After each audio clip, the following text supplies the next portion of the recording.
Shall we pray? ప్రార్థన చేసుకుందామా? प्रार्थना करेंगे। Our loving Heavenly Father, ప్రేమ కలిగిన పరలోకమందున్న మా తండ్రి, our gracious and wonder working God, కృప కలిగిన అద్భుతములు చేయదగినటువంటి దేవా, God of Abraham, God of Isaac, God of Jacob, the Most High, the possessor of heaven and earth, the Almighty God. అత్యున్నతంగా హెచ్చించబడి పరలోకమును కలిగి ఉన్నటువంటి సింహాసనాసీనుడైన మా దేవా, అబ్రహాము, ఇస్సాకు, యాకోబుల యొక్క దేవా, నీకు వందనాలు. We thank thee for one more day that was given unto us by extending our lifespan, so that we may be able to show forth thy glory, thy power and thy love through our life. మమ్మల్ని ప్రేమించి మా దినాల్లో మరొక రోజు మీరు జత చేసినందుకే వందనాలు. తద్వారా మా జీవితాల్లో మిమ్మల్ని గణపరచాలని, మిమ్మల్ని చూపించాలని మీరు మాకు దయచేసినందుకు వందనాలు. Thank thee for this holy convocation in Abu Dhabi. అబుదాబిలో జరుగుతున్న ఈ పరిశుద్ధ సమాజ కూడికలను బట్టి మీకు వందనాలు. Let thy will be done during this convocation. Help thy word may be ministered unto us, who may be satisfied by the fatness of thy house. ప్రభువా, నీ యొక్క పరిపూర్ణమైన ప్రణాళికను నెరవేర్చండి, ఉద్దేశాలు నెరవేర్చండి. నీ వాక్యం ద్వారా మాకు పరిచయం చేసి మమ్మల్ని తృప్తిపరచమని వేడుకుంటున్నాం. So Lord, be with us as we continue to meditate thy word. నీ యొక్క వాక్యాన్ని, ధ్యానాన్ని కొనసాగిస్తుండగా మీరు మాకు సహాయం కొనసాగించమని వేడుకుంటున్నాం. We are unworthy servants, confessed before thee, sanctified by thy blood, and use us as seemeth good in thy sight. ప్రభువా, మరి అయోగ్యులమైన దాసులమని నీ ఎదుట ఒప్పుకుంటున్నాం. నీ రక్త ప్రోక్షణ కిందకి మమ్మల్ని మేము తెచ్చుకుంటున్నాం. నీ మహిమ కొరకు మమ్మల్ని వాడుకోమని వేడుకుంటున్నాం. With full freedom and liberty, thy word may be ministered unto us, and we may be edified and be prepared for the coming of the Lord Jesus Christ. ప్రభువా, మరి ఎంతో స్వేచ్ఛతో నీ వాక్యము వెలువట్టుకు సహాయం చేయండి. నీ యొక్క రాకడ కొరకే మమ్మల్ని అందరినీ ఆయత్తపరచమని వేడుకుంటున్నాం. We bind the powers of darkness in thy mighty name, నీ యొక్క శక్తి కలిగిన నామములో అంధకార శక్తులను బంధిస్తున్నాం. and pray with thanksgiving in Jesus' precious name. మరి కృతజ్ఞతాపూర్వకంగా యేసు పరిశుద్ధ నామములో అడుగుచున్నాం తండ్రి. Amen. आमीन। Cross of Christ, or the Christ of the cross, is the greatest meeting place in the world. మరి క్రీస్తు యొక్క శిలువ, లేకపోతే శిలువ మీద ఉన్నటువంటి క్రీస్తు ఏ వ్యక్తి అయినా కలుసుకోవటానికి ఒక శ్రేష్టమైనటువంటి స్థలం. क्रूस का जो स्थान और क्रूस पर लटका हुआ प्रभु यीशु मसीह, वो स्थान दुनिया में सबसे बड़ा एक मुलाकात करने की जगह है। That is where we met the Lord Jesus Christ. అక్కడే మన ప్రభువైన యేసు క్రీస్తును మనం కలుసుకున్నాం.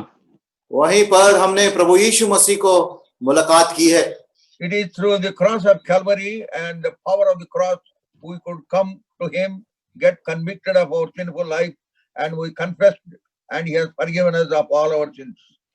మరి ఆయన యొక్క కలవరి శిలువ ద్వారా మాత్రమే, శిలువ దగ్గరికి మనం వచ్చినప్పుడు మన పాపముల చేత మనం ఒప్పించబడి, మన పాపములు కడుగుబడి రక్షించబడ్డాం.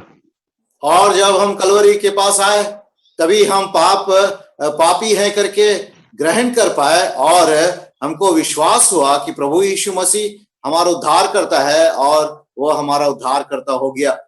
And we have become his people, and we are receiving his blessings. మనము ఆయన ప్రజలమయ్యాము, ఆయన యొక్క ఆశీర్వాదాలు పొందుతున్నాం. हम सब उसके संतान हो गए हैं और उसकी आशीष को प्राप्त कर रहे हैं। So as we live in this wicked and workaday world, we ought to come again and again to the cross of Calvary. ఈ యొక్క దుష్ట సహితమైనటువంటి లోకంలో మనం బ్రతుకుతున్న కారణాన్ని బట్టి మన జీవితాల్లో తిరిగి తిరిగి మనం శిలువ దగ్గరికి రావాలి.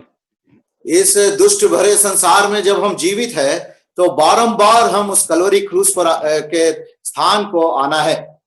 That is very, very necessary, because the sinful dust of this world will fall upon us, sometimes with full knowledge, sometimes unawares. That is why we need to come under the sprinkling blood of the Lord Jesus Christ. ఈ లోకంలో మనం సాగుతున్నప్పుడు ఈ లోకపు పాపపు ధూళి మన మీద పడుతుంది. అది మనకు కొన్నిసార్లు తెలిసి జరగవచ్చు, కొన్నిసార్లు మనకు తెలియకుండానే అది అంటుకోవచ్చు. దాని నుంచి కడగబడేదాని కొరకై యేసు యొక్క రక్త ప్రోక్షణ కిందకి మనల్ని మనం ఎప్పుడు తెచ్చుకోవాలి. और इस कारण जब हम इस संसार में हमारी यात्रा को आगे बढ़ा रहे हैं, ये पाप का जो धूल हमारे ऊपर कभी जाने कभी अनजाने हमारे ऊपर गिर पड़ता है, और इस कारण हम क्रूस के पास आना है, और प्रभु यीशु मसीह के लहू के छिड़काव के नीचे हमें आना है। The English hymn that we have just sung is my favorite song. ఇప్పుడు మనం పాడుకున్నటువంటి ఇంగ్లీష్ హిమ్ అనేది అది నా ఫేవరెట్ సాంగ్, నాకు ఇష్టమైన పాట. आज जो अभी जो हम इंग्लिश का एक गाना गाए हैं वो मेरा बहुत ही प्रिय गाना है। That especially the chorus, I love it.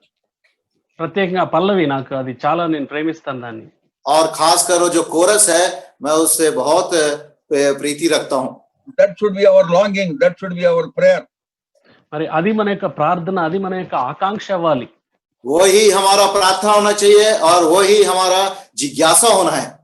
Lest I forget Gethsemane, lest I forget thine agony, lest I forget thy love for me. Lead me to Calvary. Lead me to ప్రభా, Calvary. నీ యొక్క ప్రేమను మర్చిపోకుండా ఆ గెత్సెమనే వనాన్ని మర్చిపోకుండా నీ వేదనను మర్చిపోకుండా నన్ను నీ సిలువ దగ్గరికి నడిపించు అని పాడాలి. और ये जो कोरस इस प्रकार कहलाता है कि मैं तेरे प्रेम को ना भूलूं, मैं तेरे जो दुख को ना भूलूं, मैं तेरे वेदना को ना भूलूं, इसलिए मेरे को उस क्रूस की तरफ ले आ। మర్చిపోతానేమో షాయద్ మై భూల్ జాऊं. ఒకవేళ మర్చిపోతానేమో కాబట్టి నన్ను ఆ సిలువ దగ్గరికి నడిపించు. हो सकता है मैं आपके ये सब को मैं भूल सकता हूँ, इसीलिए मुझे क्रूस की तरफ ले आ। So that writer, with a lot of intense feeling from the bottom of his heart, he composed those lines, lead me to Calvary, lead me to Calvary. మరి సిలువ దగ్గరికి నన్ను నడిపించు, సిలువ దగ్గరికి నన్ను నడిపించు అని రచయిత తన హృదయాంతరంగంలో నుంచి ఒక లోతైన భావనలో నుంచి రాసినటువంటి మాటలు అవి. और ये जो गाना का लिखने वाला अपने हृदय के गहराई से अनुभव से लिखता है कि मुझे कलवरी की ओर अगुवाई कर, कलवरी की ओर अगुवाई कर। If you forget the cross, you will forget his love. సిలువను మనం మర్చిపోతే ఆయన ప్రేమను మర్చిపోతాం. अगर हम क्रूस को भूल जाते हैं तो हम उसकी प्रेम को भी भूल जाएंगे। Paul, while writing to Ephesians, he talks about the the cross of Calvary. There he talks about the 4-dimensional love. చూడండి, అపోస్తలుడైన పౌలు ఎఫెసీయులకు రాసిన పత్రికలో సిలువ గురించి, ఆ ప్రేమ గురించి 4 రకాలైనటువంటి ఆ కోణాలు చెప్పాడు. और हम देखते हैं पौलुस इफिसियों को लिखते हुए परमेश्वर के प्रभु यीशु मसीह का क्रूस और प्रेम के बारे में 4 प्रकार से उसको विवरण करता है। See Ephesians chapter 3 verse 18. ఎఫెసీయులకు రాసిన పత్రిక 3వ అధ్యాయం 18వ వచనం. इफिसियों के पत्री 3 अध्याय उसका 18 पद। May be able to comprehend with all saints what is the breadth, the length and the depth and the height. ప్రేమయందు వేరుపారి స్థిరపడి సమస్త పరిశుద్ధులతో కూడా దాని వెడల్పు, పొడుగు, లోతు, ఎత్తు ఎంతో గ్రహించుకున్నటకును.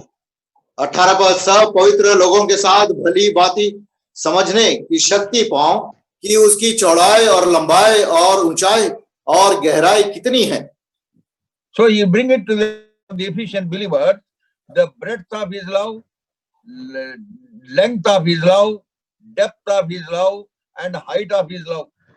ఎఫెసు సంఘంలో ఉన్నటువంటి విశ్వాసులకి ఒకసారి గుర్తు చేస్తూ ఇలా అంటున్నాడు, దేవుని యొక్క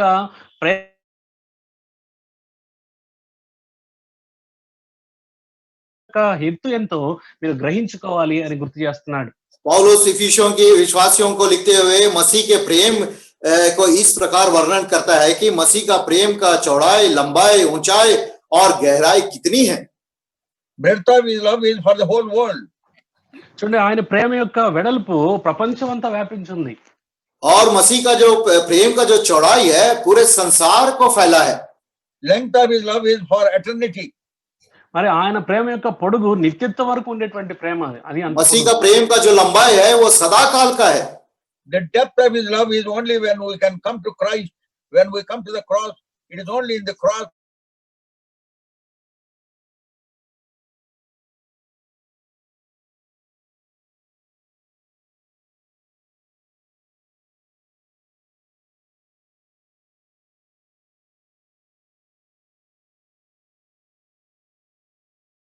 समझना है तो क्रूस के पास जब आके हम उसको देखते हैं तभी हमको अनुभव होता है।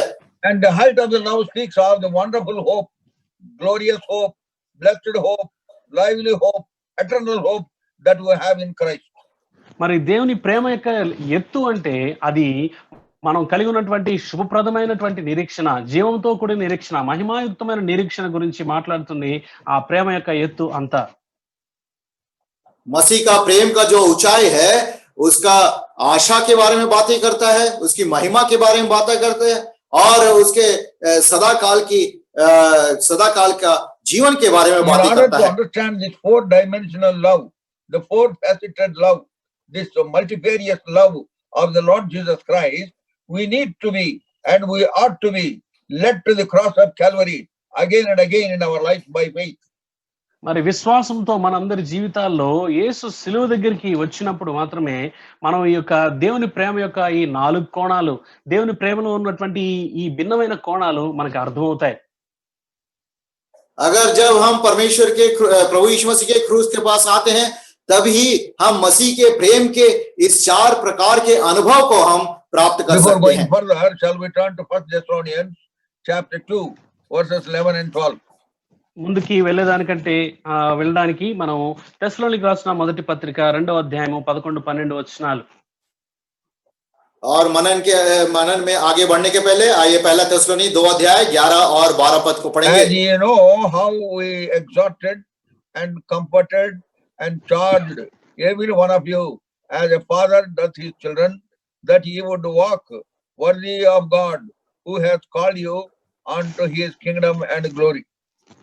తన రాజ్యమునకును మహిమకును మిమ్మును పిలుచుచున్న దేవునికి తగినట్టుగా మీరు నడుచుకొనవలెనని మేము మీలో ప్రతి వానిని హెచ్చరించుచు, ధైర్యపరచుచు, సాక్ష్యమిచ్చుచు, తండ్రి తన బిడ్డల ఎడల నడుచుకుని రీతిగా మీలో ప్రతి వాని ఎడల మేము నడుచుకొంటిమని మీకు తెలియను. 11-12 पद, तुम जानते हो कि जैसे पिता अपने बालकों के साथ व्यवहार करता है, वैसे ही हम भी तुम में से हर एक को उपदेश करते और शांति देते और समझाते कि तुम्हारा चाल चलन परमेश्वर के योग्य हो, जो तुम्हें अपने राज्य और महिमा में बुलाता है। Here we find the testimony of Apostle Paul and his co-workers as to how they served the Lord in taking care of the people of God.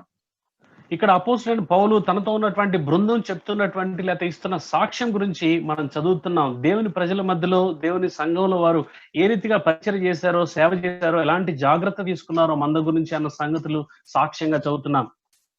और यहाँ पे हम पढ़ते हैं पौलुस और उसके सहकर्मी के गवाही कि किस रीति से मसीही लोगों के बीच में वे सेवा किए हैं और उपदेश दिए हैं और बहुत समझाते हुए उनको परमेश्वर की ओर ले आए हैं।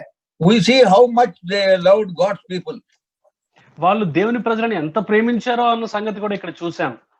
और यहाँ पे हम देखते हैं वे परमेश्वर के बच्चों से कितना अधिक प्रेम किए हैं। Philippians chapter 1 verse 7. ఫిలిప్పీయులకు రాసిన పత్రిక 1వ అధ్యాయము 7వ వచనం.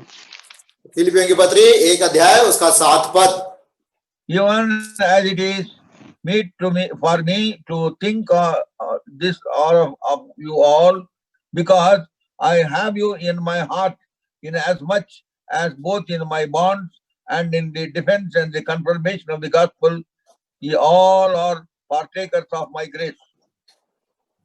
1:7 నా బంధకముల యందును నేను సువార్త పక్షమున వాదించుట యందును దాన్ని స్థిరపరచుట యందును మీరందరూ ఈ కృపలో నాతో కూడా పాలివారై ఉన్నారు గనుక నేను మిమ్ముని నా హృదయంలో ఉంచుకొని ఉన్నాను. ఇందుచేత మిమ్మల్ని అందరిని గూర్చి ఇలాగు భావించుట నాకు ధర్మమే. फिलिपियों की पत्री 1 अध्याय 7 पद, उचित है कि मैं तुम सब के लिए ऐसा ही विचार करूं, क्योंकि तुम मेरे मन में आ बसे हो और मेरे कैद में और सुसमाचार के लिए उत्तर और प्रमाण देने में तुम सब मेरे साथ अनुग्रह में सहभागी हैं। Paul says, I have you in my heart. పౌలు అంటున్నాడు నేను మిమ్మల్ని నా హృదయంలో ఉంచుకొని ఉన్నాను అంటున్నాడు. पौलुस कहता है तुम मेरे मन में आ बसे हो। Now see Philippians chapter 4 verse 1.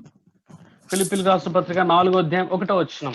फिलिपियों की पत्री 4 अध्याय और उसका पहला पद, Therefore, my brethren, dearly beloved and longed for, my joy and crown, so stand fast in the Lord, my dearly beloved.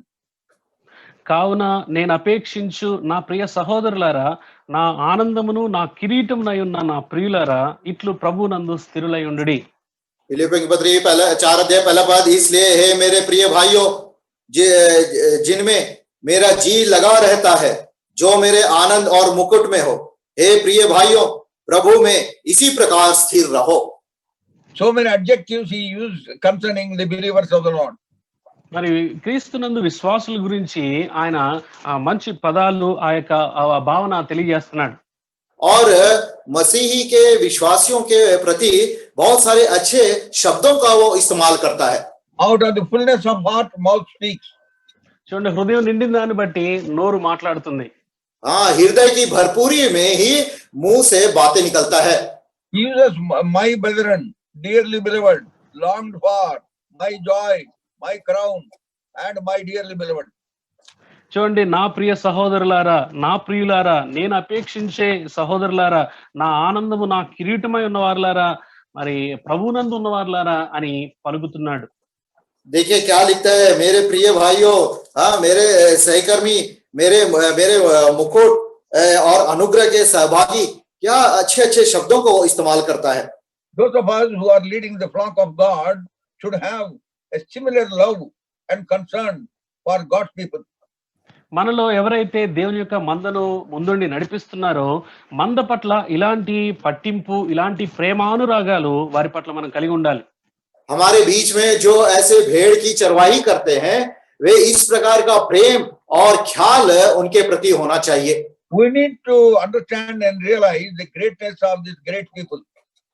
మరి ఈ దేవుని ప్రజల యొక్క, ఈ గొప్ప ప్రజల యొక్క గొప్పతనం గురించి మనం అర్థం చేసుకోవాలి. और परमेश्वर के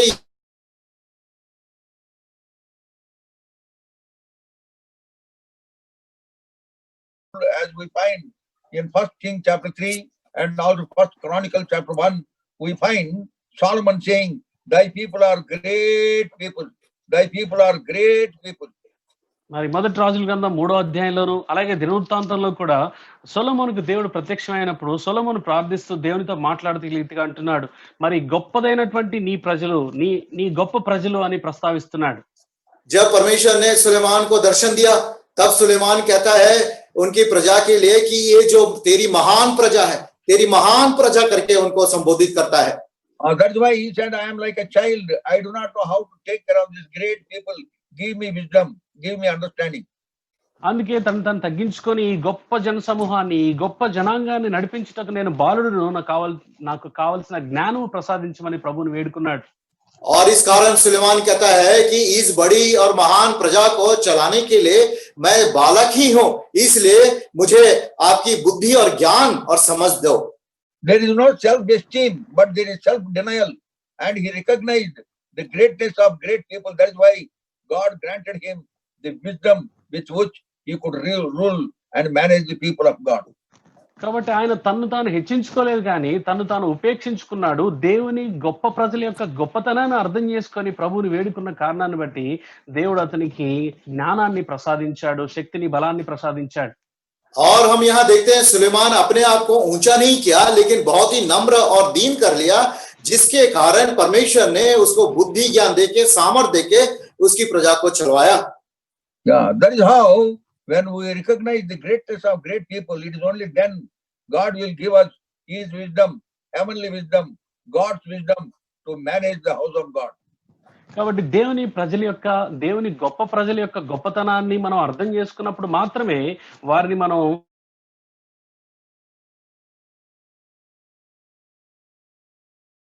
అవన్నీ అనుగ్రహిస్తాడు. जब हम ये जान लेते हैं कि परमेश्वर के महान प्रजा की महानता क्या है, तब ही परमेश्वर हमें बुद्धि ज्ञान देता है कि हम उनको चलाए और अगुवाई करें. So when we read 1 Thessalonians chapter 2, 10, 11 and 12, we find the testimony of the apostles of old who led the flock of God. మనం తెస్సలోనికీయులకు రాసిన మొదటి పత్రిక 2వ అధ్యాయంలోని 10, 11, 12 ఈ 3 వచనాలు చదువుతున్నప్పుడు అక్కడ అపోస్తలులు వారి యొక్క ప్రవర్తన, వారి యొక్క సేవా భావం ఏ రీతిగా ఉన్నదన్న సంగతి మనం అక్కడ చదువుతాం. पहला थिस्सलुनी 2 अध्याय 10, 11 और 12 पद को जब हम पढ़ते हैं, वहां पे हम प्रेरितों की गवाही किस रीति से परमेश्वर की प्रजा की वे सेवा किए हमको जान पड़ता है. That should be our attitude, that should be our style of life with which we should guide the flock of God. మరి దేవుని మందను ముందుండి నడిపించి కాచే విషయం, పోషించే విషయంలో మన యొక్క వైఖరి కూడా అలానే ఉండాలి, మన యొక్క ఉద్దేశాలు అలానే ఉండాలి. हमारा उद्देश्य और हमारा चाल चलन, हमारा विचार सब इसी रीति से होना चाहिए जब हम परमेश्वर के भेड़ का चरवाहा करते हैं. We need to realize that we are in the soul business. Soul business. మనము ఆత్మల యొక్క వ్యాపారంలో ఆత్మల సంపాదన అనే పనిలో మనం ఉన్నామన్న సంగతి గుర్తించాలి. हमको ये जानकारी होना है कि हम प्राण बचाने की एक धंधे में है, व्यवसाय में है. Yeah, it is only such people can really walk worthy of God in every facet of their life. మరి అలాంటి భావన కలిగిన వారు మాత్రమే వారి యొక్క నడకలో, వారి యొక్క ప్రతి జీవన శైలి విధానంలో దేవుని పోలి నడుచుకున్న వారుగా ఉంటారు. ऐसे उद्देश्य और ऐसे चाल चलन चलने वाले चरवाही परमेश्वर के योग्य चाल चल सकते हैं. In Isaiah chapter 2 verse 5 we read, "O house of Jacob, come ye and let us walk in the light of the Lord." Isaiah chapter 2 verse 5. యెషయా గ్రంథము 2వ అధ్యాయము 5వ వచనం. यशायाह 2 अध्याय उसका 5 पद. యాకోబు వంశస్థులారా రండి, మనము యెహోవా వెలుగులో నడుచుకొందుము. लिखा है, हे याकूब के घराने, आ हम यहोवा के प्रकाश में चले. In Colossians 1:10 we read, "Walk worthy of the Lord." కొలసీలకు రాసిన పత్రిక 1వ అధ్యాయం 10వ వచనంలో కూడా మనం చదువుతాం, దేవునికి తగినట్టుగా మనం నడుచుకోవాలి, నడుచుకుందాం. कोलोसियों की पत्री 1 अध्याय 10 पद में लिखा है, ताकि तुम्हारा चाल चलन प्रभु के योग्य हो. Ephesians chapter 4 verse 1, "Walk worthy of the vocation wherewith ye are called." ఎఫెసీయులకు రాసిన పత్రిక 4వ అధ్యాయంలో కూడా మనం చదువుతాం, దేవునికి తగినట్టుగా నడుచుకోవాలి అని. और इफिसियों की पत्री 4 अध्याय पहला पद में लिखा है कि जिसके बुलाहट से बुलाए गए उसकी योग्य चाल चलो. 1 Thessalonians chapter 4 1వ తెస్సలోనికీయులకు రాసిన పత్రిక 4వ అధ్యాయము पहला थेसलोनिकी की पत्री 4 अध्याय verse 12, 12వ వచనం. और उसका 12 पद. "That ye may walk honestly toward them that are without, and that ye may have lack of nothing."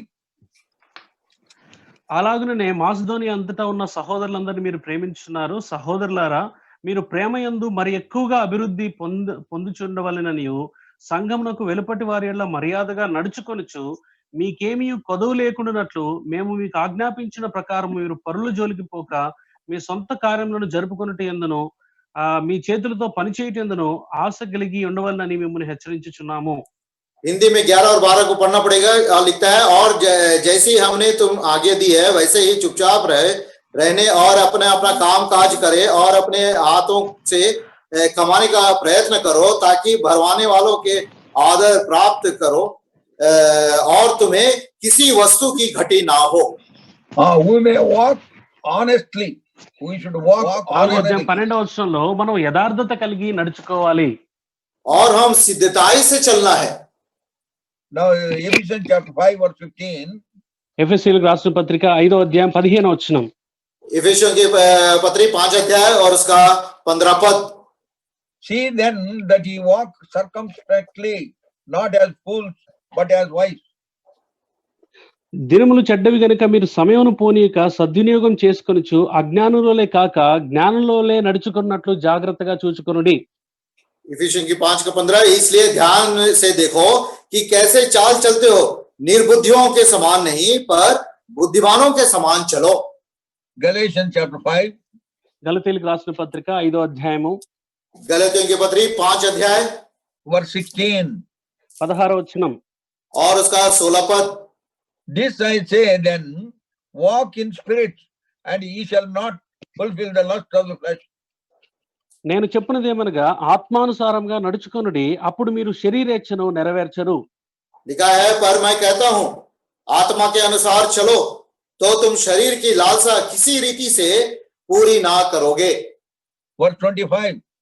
25వ వచనం. 25 पद. "If we live in the spirit, let us also walk in the spirit." మనము ఆత్మ అనుసరించి జీవించు వారిమైతిమా ఆత్మను అనుసరించి క్రమముగా నడుచుకుందుము. यदि हम आत्मा के द्वारा जीवित हैं तो आत्मा के अनुसार चले भी. Many times the lust of the flesh play havoc in our lives. చాలా సార్లు శరీర ఇచ్చలు మన జీవితాన్ని చాలా అభ్యంతరపరుస్తాయి. और बहुत समयों में हमारे शरीर की अभिलाषा बहुत ही दुर्भाग्य स्थिति हमारे जीवन में ले आता है. That means we are living devoid of spirit of God. మరి దాని అర్థం ఏంటంటే ఆత్మ యొక్క పరిశుద్ధాత్మకు దూరంగా మనం నడుస్తున్నాము, ఎడంగా నడుస్తున్నాము అని అర్థం. और इसका यह मतलब है कि हम बिना परमेश्वर की आत्मा के द्वारा हमारा चाल है. There was a man in Hyderabad. He came to us. I am retired now. I am available. Please send us, and we will serve the Lord in some assembly in Hyderabad. మరి హైదరాబాద్ లో ఉన్నటువంటి ఒక సహోదరుడు మా దగ్గరికి వచ్చి, నేను ఇప్పుడు రిటైర్ అయ్యాను, ప్రభువుని సేవించాలనుకుంటున్నాను, ఇప్పుడు మేము సిద్ధంగా ఉన్నాం, అందుబాటులో ఉన్నాం, హైదరాబాద్ లో ఎక్కడన్నా సంఘానికి పంపించండి అని అడిగారు. हैदराबाद में एक भाई हमसे आके कहा कि भाई साहब मैं अभी रिटायर हो गया हूं और मैं अभी मेरे पास समय भी है, मैं उपलब्ध हूं सेवा करने के लिए, आप कोई कलीसिया भेजेंगे तो मैं सेवा करने के लिए तैयार हूं. And he was a responsible brother in one assembly. మరి అక్కడ ఉన్నటువంటి ఒక సంఘంలో బాధ్యత వహిస్తున్నటువంటి సహోదరుడు. और तभी वो किसी कलीसिया का एक जिम्मेदारी भाई था. Then we prayed and sent him to an assembly to take care of the assembly as a God servant. ఆ తర్వాత మేము ప్రార్థన చేసి అక్కడ దైవ సేవకుడిగా ఒక సంఘాన్ని కాయటానికి ఆయన అక్కడ పంపించాం.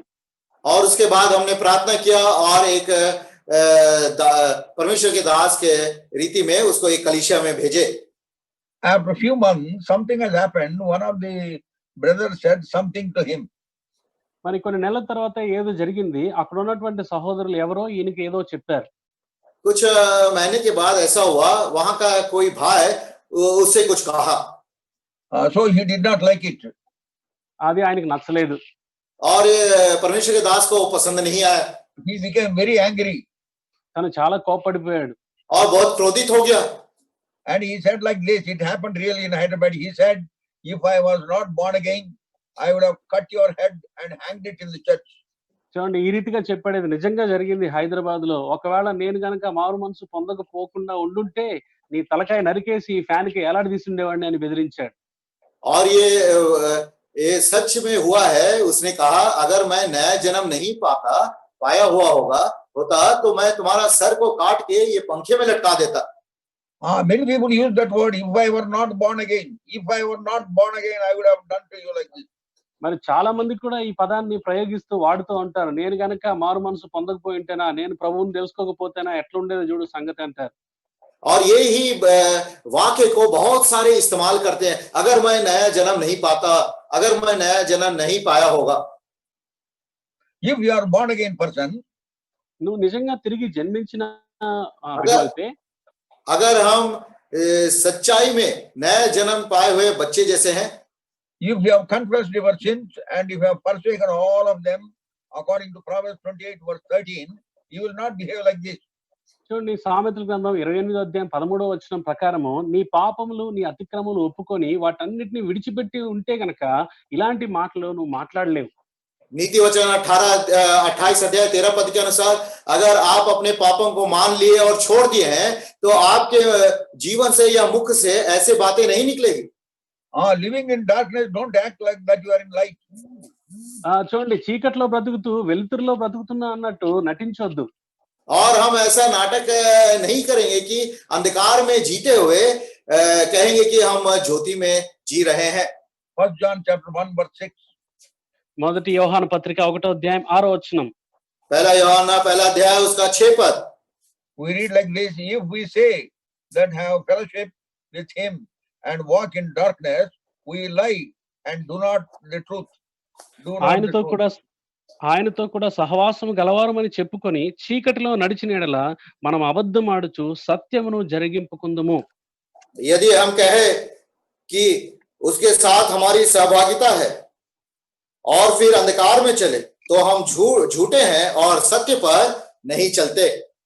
1 John chapter 2 verse 6. రెండవ అధ్యాయం మొదటి యోహాను పత్రిక 2వ అధ్యాయం 6వ వచనం. पहला యోహానా दूसरा अध्याय उसका 6 पद. He that saith he abideth in him ought himself also so to walk even as he walked. ఆయన యందు నిలిచి ఉన్నవాడనని చెప్పుకొనివాడు ఆయన ఎలాగూ నడుచుకొనెనో అలాగే తాను నడుచుకున్న బద్ధుడై ఉన్నాడు. जो कोई यह कहता है कि मैं उसमें बना रहता हूं, उसे चाहिए कि आप भी वैसे ही चले जैसा वो चलता था. Yeah. So that means we should live as Christ lived. We should conduct ourselves as Christ conducted himself in various situations. చూడండి దాని అర్థం ఏంటంటే, మనం యేసు ఎలా నడుచుకున్నాడో, ఎలా ప్రవర్తించాడో అలా ప్రవర్తించాలి. తన్ను తాను ఎలాగా కాపాడుకున్నాడో, ఎలా నడుచుకున్నాడో ఆ రీతిగా మనం కాపాడుకుంటూ, మన సాక్ష్యాన్ని నిలుపుకుంటూ నడుచుకోవాలి. దాని అర్థం అది. इसका यह मतलब है कि मसीह जैसा जीवन को बिताया हम वैसा बिताना है और मसीह का व्यवहार जैसा था वैसा ही हमारा व्यवहार होना है हर परिस्थिति में। Ephesians chapter 5 verse 2. ఎఫెసీయులకు రాసిన పత్రిక 5వ అధ్యాయం 2వ వచనం. एफिसियों की पत्री 5 अध्याय उसका 2 पद। And walk in love as Christ also hath loved us and hath given himself for us an offering and a sacrifice to God for a sweet smelling savor. క్రీస్తు మిమ్మును ప్రేమించి పరిమళ వాసనగా ఉండుటకు మన కొరకు తన్ను తాను దేవునికి అర్పణగాను బలిగాను అప్పగించుకొనెను. అలాగుననే మీరును ప్రేమ కలిగి నడుచుకొనుడి. और प्रेम में चलो जैसा मसीह ने भी तुमसे प्रेम किया और हमारे लिए अपने आप को सुगंध के लिए परमेश्वर के आगे भेंट करके बलिदान कर दिया। Christian life is a higher level of spiritual life. చూడండి క్రైస్తవ జీవితం అనేది ఉన్నతమైన ఆత్మీయ జీవితం. मसीही जीवन जो है वो दैविक रूप से बहुत ही ऊंचा स्तर है। Peter calls it in 2 Peter chapter 1 verse 4, we are partakers of divine nature. మరి పేతురు అందుకే రాస్తూ అంటాడు రెండవ పత్రికలో 1వ అధ్యాయము 4వ వచనం అంటాడు, మనము దైవ పోలికలో పాలు పంచుకుంటున్నాం అంటున్నాడు. और पतरस भी ये कहते हुए लिखता है, दूसरा पतरस पहला अध्याय 4 पद में, कि हम उसके बहुमूल्य और प्रतिज्ञाओं के भागीदारी हैं। और पढ़िए, रीड ऑन। जिसके द्वारा उसने हमें बहुमूल्य और बहुत ही बड़ी प्रतिज्ञा दी है, ताकि इनके द्वारा तुम उस सड़ाहट से छुटकर जो संसार में बुरी अभिलाषाओं से होती है ईश्वरीय स्वभाव में संभागी हो जाओ। ईश्वरीय स्वभाव में संभागी, దైవ స్వభావమునందు పాలివారగినట్లు, దైవ స్వభావంలో మనం పాలివారగినట్లు। ईश्वरीय स्वभाव में हमको संभागी होना है। So if you say that you are walking worthy of God, you have the divine nature in you, in your conversation, in your behavior, at home, in the church, in the place of your job, in this world, wherever you move around, Christ will be pictured very clearly in your life. దేవునికి తగినట్టుగా నేను నడుచుకొనుచున్నాను అని కనుక నువ్వు చెప్తున్నట్లయితే నువ్వు దేవుని యొక్క స్వభావంలో పాలివాడు అవుతున్నావు అని అది తెలియజేయాలి. నువ్వు ఎక్కడున్నా, ఏ పరిస్థితిలో ఉన్నా, అది మీ ఇంట్లో కావచ్చు, పనిచేసే స్థలంలో కావచ్చు, సంఘంలో కావచ్చు, లోకంలో కావచ్చు, ఎక్కడైనా సరే నీ జీవితంలో నుంచి క్రీస్తు ప్రతిబింబించబడాలి. క్రీస్తు పోలిక నీలో వచ్చి క్రీస్తు నీలో కనబడాలి.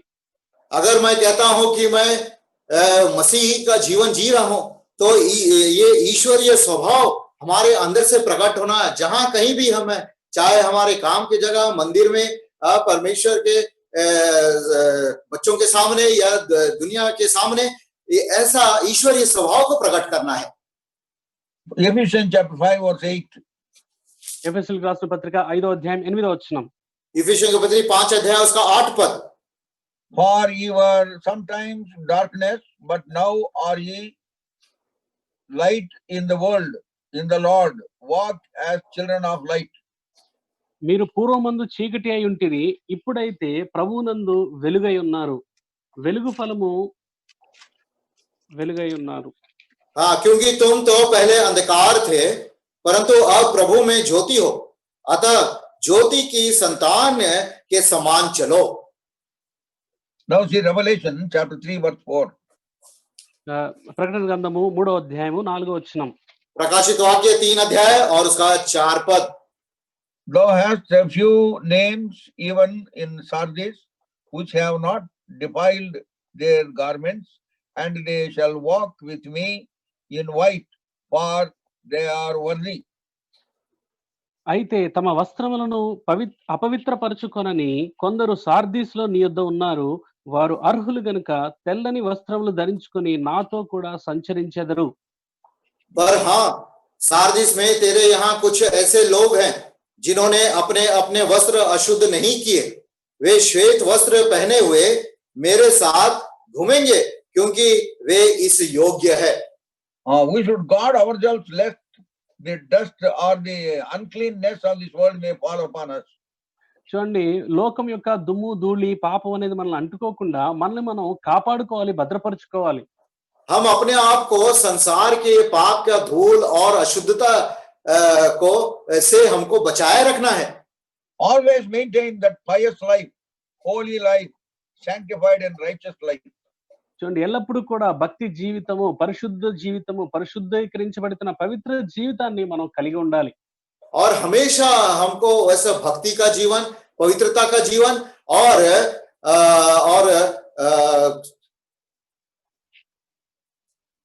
भक्ति का और पवित्रता का जीवन जीना है.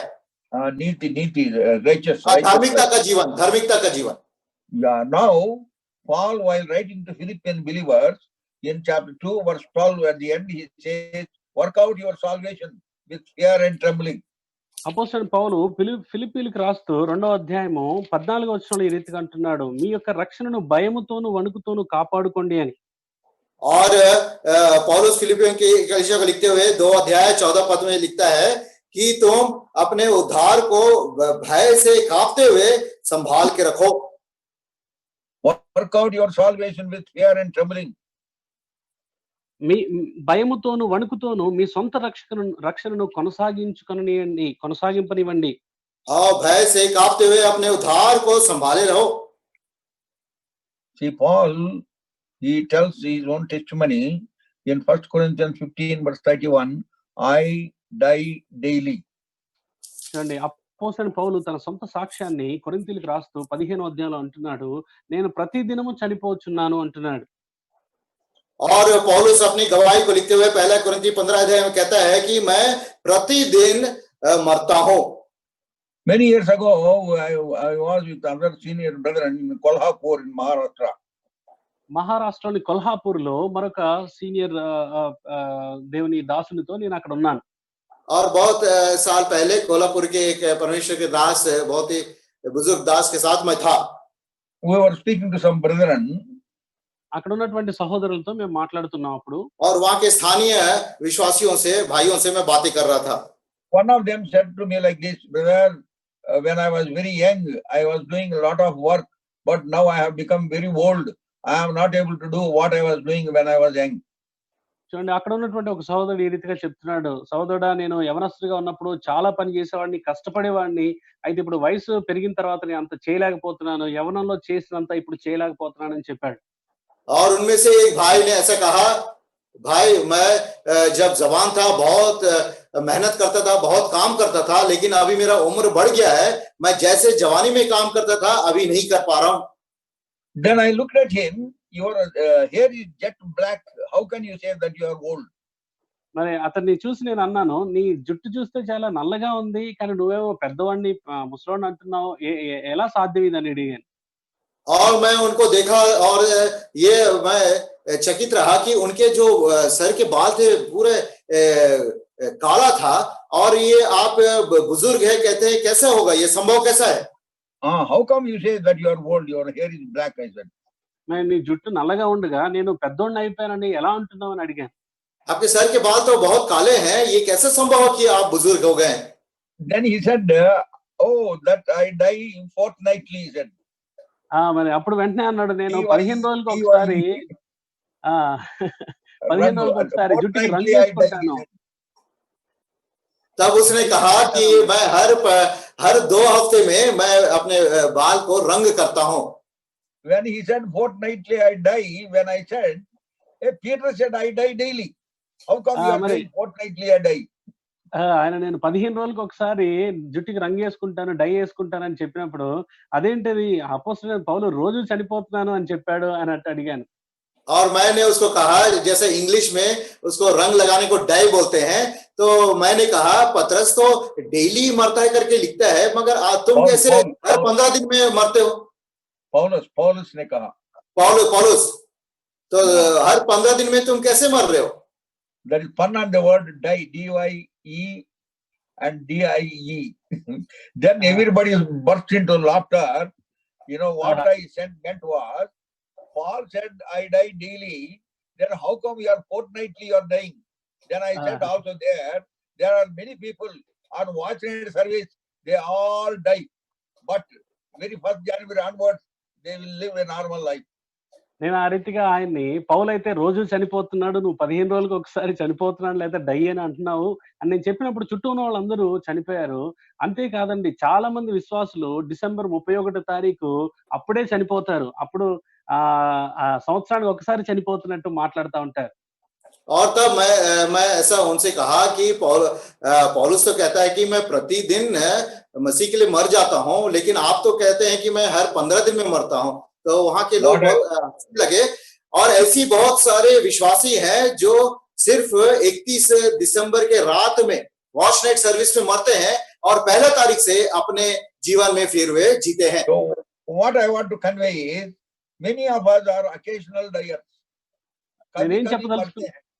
నేనేం చెప్పదలుచుకున్నానంటే మరి పౌలు వలే కాకుండా మనం ఎప్పుడో ఒకసారి లేదా అప్పుడప్పుడు చనిపోతూ ఉంటాం.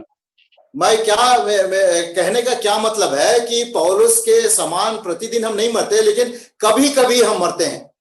What is the testimony of Apostle Paul? అపోస్తలుడైన పౌలు యొక్క సాక్ష్యం ఏంటి? प्रेरित पौलुस का गवाही क्या है? He gave the testimony while writing to Galatians in chapter 2 verse 20. గలతీయులకు రాసిన పత్రిక 2వ అధ్యాయం 20వ వచనంలో రాస్తూ ఈ రీతిగా అంటున్నాడు. और वो गलातियों की 2 अध्याय 20 पद पे लिखते हुए अपना गवाही को देता है. That is his famous line. అది చాలా ప్రసిద్ధిగాంచిన మాట, మనందరికీ పరిచయం. और वो बहुत ही प्रामुख्य और सभी वो उस वचन को जानते हैं. Those who walk worthy of God will have that testimony of Apostle Paul. చూడండి, ఎవరైతే దేవునికి యోగ్యులుగా నడుచుకుంటున్నారో అపోస్తలుడు పౌలు కలిగి ఉన్నటువంటి సాక్ష్యం వాళ్ళు కూడా కలిగి ఉంటారు. जो कहते हैं कि मैं परमेश्वर के योग्य चाल चलता हूं, ऐसे पौलुस जैसा गवाही उनका होना है. I am crucified with Christ, nevertheless I live, yet not I, but Christ liveth in me, who loved me and gave himself for me. నేను క్రీస్తుతో కూడా సిలువ వేయబడి ఉన్నాను, ఇకను జీవించువాడు నేను కాను, క్రీస్తే నా యందు జీవించుచున్నాడు. मैं मसीह के साथ क्रूस पर चढ़ाया गया हूं. अब मैं जीवित ना रहा, पर मसीह मुझ में जीवित है, और मैं शरीर में अब जो जीवित हूं तो केवल उस विश्वास से जीवित हूं जो परमेश्वर के पुत्र पर है, जिसने मुझसे प्रेम किया और मेरे लिए अपने आप को दे दिया. Oh, that is a wonderful testimony. అది ఒక అద్భుతమైనటువంటి సాక్ష్యం, बहुत ही अद्भुत गवाही है ये. When you accept the Lord Jesus Christ, you are crucified with Christ. యేసుక్రీస్తును అంగీకరించిన రోజున నువ్వు క్రీస్తుతో కూడా సిలువేయబడ్డావు. जब मैं और आप प्रभु यीशु मसीह को अंगीकार किए हैं उद्धारकर्ता जैसे, तो हमने क्रूस पर हम चढ़ गए हैं. You should read thoroughly Romans chapter 6. రోమిలికి రాసిన పత్రిక 6వ అధ్యాయంలోని మాటలు చాలా జాగ్రత్తగా చాలా సార్లు మనం చదవాలి. रोमियों की पत्री 6 अध्याय को बहुत ही ध्यान पूर्वक से हमको पढ़ना है. I will read one verse in verse 11. 11వ వచనం మీకోసం ఒక వచనం చదువుతాను. एक वचन हम पढ़ेंगे 11 पद. Likewise reckon ye also yourselves to be dead indeed unto sin, but alive unto God through Jesus Christ our Lord. రోమిలికి రాసిన పత్రిక 6వ అధ్యాయం 11వ వచనం, అటువలే మీరును పాపము విషయమై మృతులుగాను దేవుని విషయమై క్రీస్తు యేసునందు సజీవులుగాను మిమ్మును మీరే ఎంచుకొనుడి. लिखा है, ऐसा ही तुम भी अपने आप को पाप के लिए तो मरा, परंतु परमेश्वर के लिए मसीह यीशु में जीवित समझो. Dead indeed unto sin and alive unto God. పాపం విషయమై మృతులుగాను దేవుని విషయమై క్రీస్తునందు సజీవులుగాను. पाप के लिए तो मर गए, लेकिन मसीह यीशु में जीवित हो. That is the ideal Christian life who is walking worthy of God. దేవునికి తగినట్టుగా నడుచుకునేటువంటి ఒక ఆదర్శప్రాయమైన జీవితం అది, క్రైస్తవ జీవితం అది. और परमेश्वर के योग्य चाल चलने का एक आदर्श जीवन. Yesterday we were considering certain things from cities of refuge, where we said when we come to Christ, what blessings we have in all its richness in Christ. నిన్నటి దినాన మనము 6 ఆశ్రయపురాల గురించి మాట్లాడుతూ ధ్యానిస్తూ మనం కూడా యేసుక్రీస్తు ప్రభు దగ్గరికి వచ్చినప్పుడు ఆయన దగ్గర పొందినటువంటి ఆ ఐశ్వర్యము ఆశీర్వాదాల గురించి చర్చించుకున్నాం. कल के दिन हमने वो 6 शरण नगरों के बारे में विचार किए. इसी रीति से जब हम मसीह के पास आते हैं तो क्या ही आशीषें, क्या ही अगम्य धन हम प्राप्त करते हैं. It is only those who continuously, consistently enjoy those blessings and practicing those things in their life can only walk worthy of God and please Him. ఎవరైతే యేసు దగ్గరికి వచ్చి తమ జీవితాల్లో ఇలాంటి ఐశ్వర్యము, ఆశీర్వాదం పొందారో, వాటిని నిరంతరము అనుభవిస్తూ ఉంటారో, నిలకడగా వాటిని అనుభవిస్తూ ఉంటారో, వాళ్ళు మాత్రమే దేవునికి తగినట్టుగా నడుచుకోగలుగుతారు. और ये सारे आशीषों को जब हम हमारे जीवन में अनुभव करते हैं और उसके अनुसार हम कार्य करते हैं, तभी हम परमेश्वर के योग्य चाल चल सकते हैं. First thing we said was Kadesh means holiness. మొట్టమొదటి సంగతి మనం చూసాము. కాదేశు అంటే పరిశుద్ధత. सबसे पहले हमने देखा कादेश, उसका अर्थ है पवित्रता. We mentioned of the cities of refuge in Joshua chapter 20 verses 7 and 8. మరి యెహోషువ గ్రంథం 20వ అధ్యాయము 7, 8 వచనాల్లో ఈ 6 ఆశ్రయపురాల గురించి ప్రస్తావన అక్కడ ఉన్నట్టు जोशुआ చూపించారు. 20, 7 और 8 में हमने ये 6 शरण नगर को देखे हैं. First thing is when we come to Him, we are sanctified and we are made holy. మొట్టమొదటిగా మనం యేసు దగ్గరికి వచ్చినప్పుడు మనం పరిశుద్ధీకరించబడి, పరిశుద్ధపరచబడి, పరిశుద్ధులయ్యాం. जब हम मसीह के पास आते हैं, हम पवित्र किए जाते हैं. So you should maintain that holiness, that sanctity in your life. కాబట్టి పరిశుద్ధపరచబడ్డాం కాబట్టి మన జీవితాల ఆ పరిశుద్ధతను కొనసాగించాలి, పరిశుద్ధంగా ఉండటానికి ప్రయాసపడాలి. क्योंकि हम पवित्र किए गए हैं, उस पवित्रता को हमारे प्रतिदिन के जीवन में हमको कायम रखना है. In the olden time, there used to be rail engines with smoke, a lot of smoke comes out. And at that time, I remember in late 40s and 50s, there were no windows, proper windows. Windows are totally open.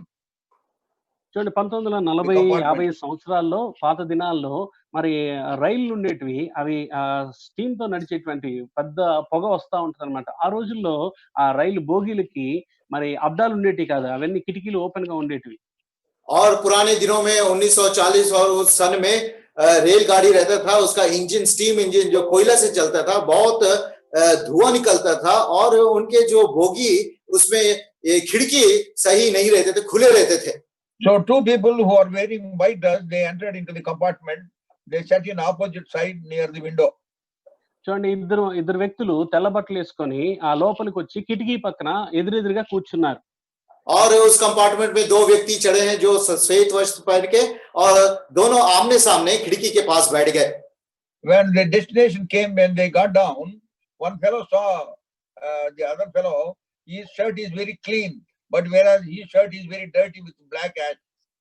చూడండి వాళ్ళు చేరుకోవాల్సిన స్థలానికి చేరుకున్న తర్వాత ఒకరితో మాట్లాడుతూ ఒక అతను అన్నాడు, అతని యొక్క చొక్కా మరి చాలా తెల్లగా ఉండటం, అతని యొక్క చొక్కా మాత్రం బాగా మసి పట్టడం, దుమ్ము పట్టడం గమనించాడు.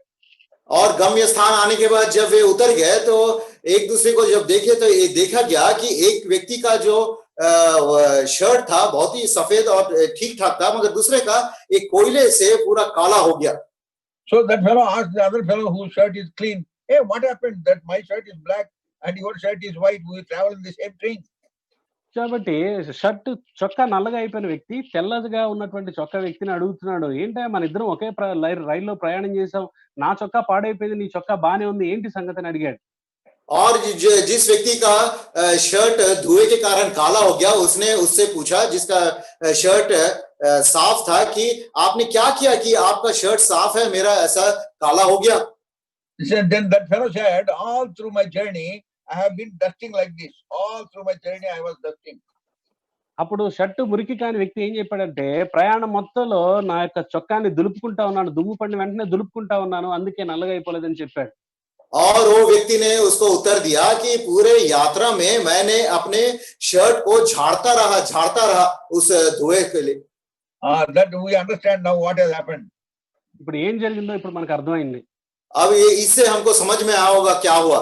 So it is a simple illustration to tell us, if we are not careful with our spiritual the garments of salvation and robes of righteousness, they will be dirtied by the sinful dust of this world.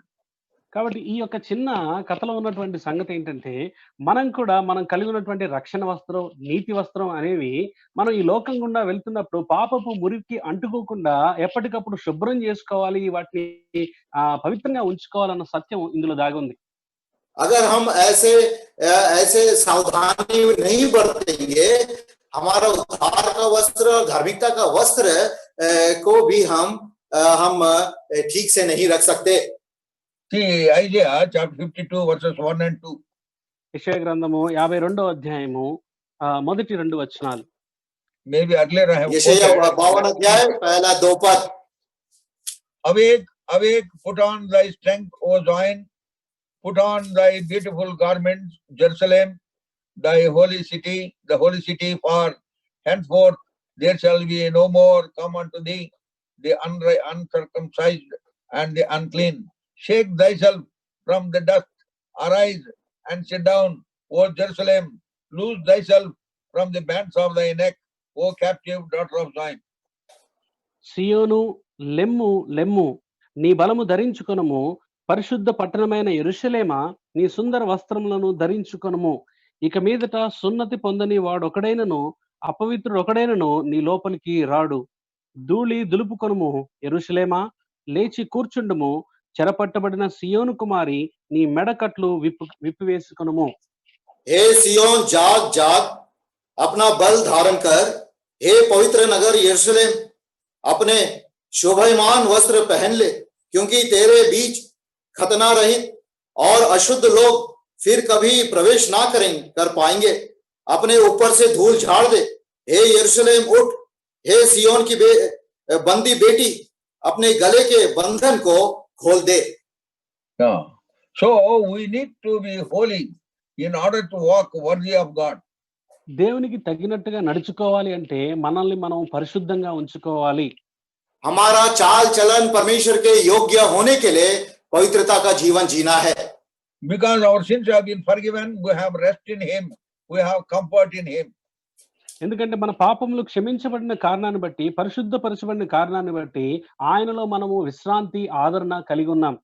क्योंकि हमारे पाप धुल गए हैं, हमको सांत्वना मिला है और हमको उसमें विश्राम भी मिला है। And that is how thirdly we are introduced into the fellowship of the Lord Jesus Christ. మరి ఆ రీతిగా ఇలా 2 మెట్ల తర్వాత యేసుక్రీస్తుతో కూడినటువంటి సహవాసం అనేది మనకి పరిచయం చేయబడింది. और ये 2 कदम के बाद परमेश्वर और प्रभु यीशु मसीह के साथ संगति करने का हमको सौभाग्य मिला है। What do we understand by this fellowship? కాబట్టి ఈ సహవాసం గురించి మనం ఏం అర్థం చేసుకుంటున్నాం? इस संगति के बारे में हम क्या समझते हैं?